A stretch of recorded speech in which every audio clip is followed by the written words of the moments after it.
plan right now is to get meat rabbits and try out meat rabbits, because as far as livestock go, I mean, obviously they're small and they're very easy to contain and control versus some of the bigger livestock that we've been talking about getting. I want to get pigs this year too, but we're just sort of not exactly set up to contain animals just yet, like the whole pasture and everything. We still need to do a lot of fence mending and whatever out there. Anyway, but I think both of us, I know I have, but I think both Anna Rose and I we've been feeling kind of antsy about raising more of our own meat, you know? And so the conversation has been to do meat birds. That's what we've been talking about since we got here, but it kind of dawned on both of us that, you know, if we want an easy way to produce our own meat, that we should be trying rabbits. The main reason why I'm excited about trying the rabbits instead of doing more birds is because they just eat grass, you know? Like at the worst, we're gonna have to buy them like alfalfa pellets or whatever to feed them, but we got all the grass we could ever need to feed rabbits, so we won't have to go and be buying more feed. I'm excited to see how these go and how it feels, and if we can get rabbits going really good, like they won't just be for feeding us, they'll be for you know, feeding the cats, and eventually when we start getting like livestock guardian dogs or whatever, that'll be really important in terms of producing food for the dogs and everything. So we got a lot at stake with these rabbits for sure, but excited.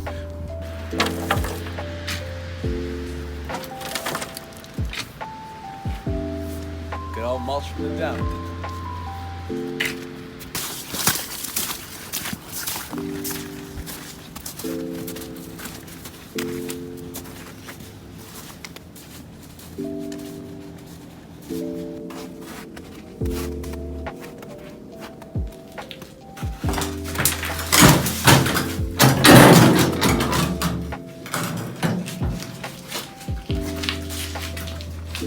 So this is gonna be the rabbit greenhouse. I think it'll probably be like a 3 seasons greenhouse, and in the summer we'll have to work out like a rabbit tractor situation. But this will be the main home for like our breeding rabbits. So I'm just laying down all this thick mulch. Originally I thought we were gonna keep them in cages. That's what a lot of folks recommend doing. So I built that one cage there, and I haven't finished it yet, but I decided I would rather keep the rabbits in a colony situation. I saw a few videos on it, and I think it's just gonna be a lot more our style. So I'm gonna put this mulch down, and then I'm gonna get some straw or some hay or something, do a layer of that, do some more mulch, and so hopefully we'll have a really nice medium for them to burrow into and create their own little nests and little birthing dens and whatever.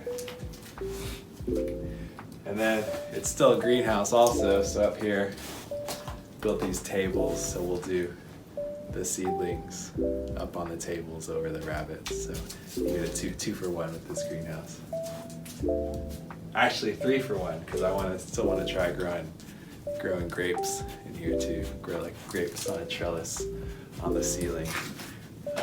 So like in the summer when they're full leaf, you know, it'll help kind of keep it a little bit cooler in here.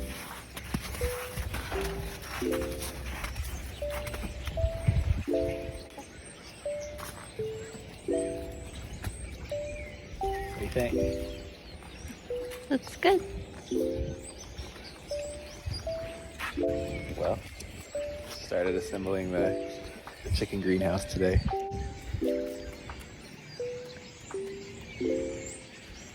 This is something I've seen online, was build a little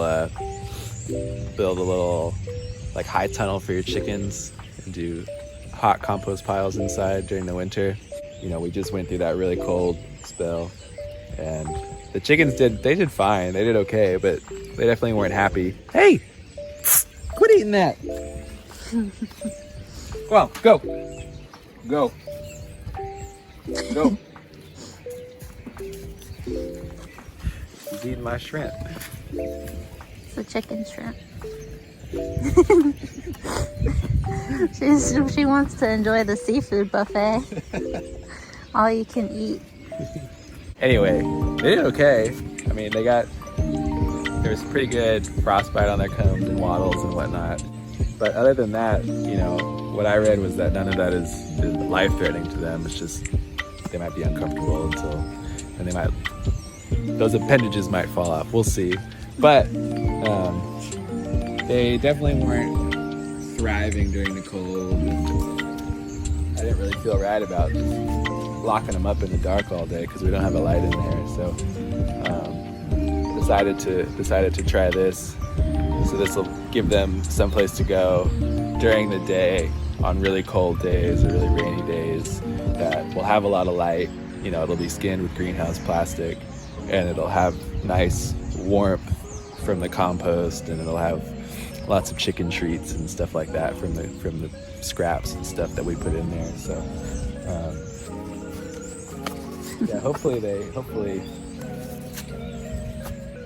this solution, you know, hopefully they just thrive a little bit better when it gets like super crazy cold this way.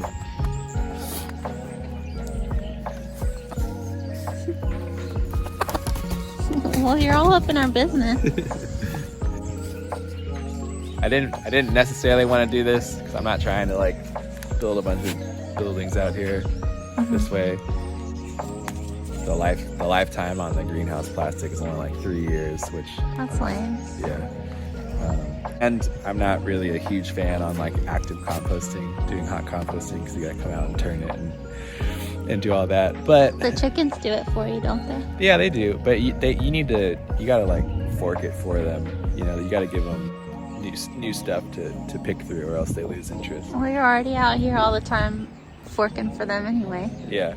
And, you know, it's winter, there's a lot less to do anyway, so coming out here and turning a compost pile in the greenhouse actually will probably be like a cool winter activity for, not just for me, for all of us. So I can see Dad getting really into it. These are 2x6s that we took out of the barn, this old barn wood. Using 2x6s on a hoop house like this, or on a high tunnel like this, seemed a little excessive. So what I did was I ripped them all in half, and I can show you what I did with the saw. But I ripped them all in half, and then everywhere that's either touching the ground or it's like a foot or two above the ground, I did a flame treatment on them yesterday.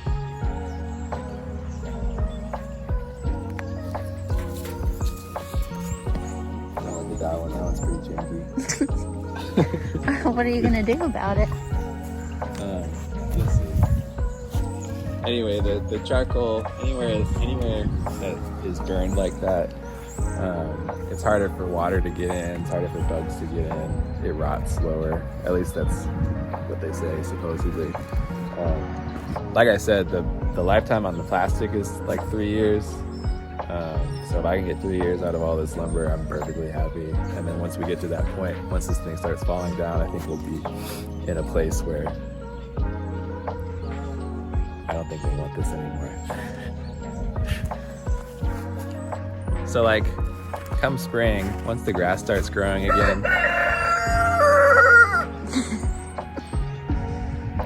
that's how you know that they've been doing better. I don't think Blackberry crowed even once during that whole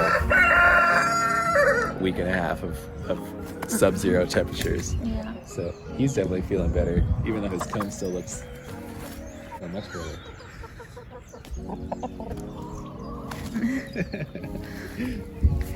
Anyway, like once we get out of March and the grass really starts growing again, the chickens are gonna go back into their mobile coop anyway. Once they're back in this area, I think we're gonna do ducks in this area next year. Another one. I kind of want to dig a pond sort of over there in that area. Because there's a lot of Here? yeah, because there's a lot of water that runs off the garage, and it's like coming down. The water is coming down, and then it's sort of flowing this way, and I'm not really sure where it's going after that. But I think we could probably trap a lot of water right there for ducks. So that might be That'd be cool. yeah, that would be cool. You want to see? I'm gonna show you the saw. So this is how I ripped all of the 2x6s down for the greenhouse. I just clamped a chunk of scrap wood to the bottom plate to make a fence. So when you cut the wood, it lines you up dead center with the board.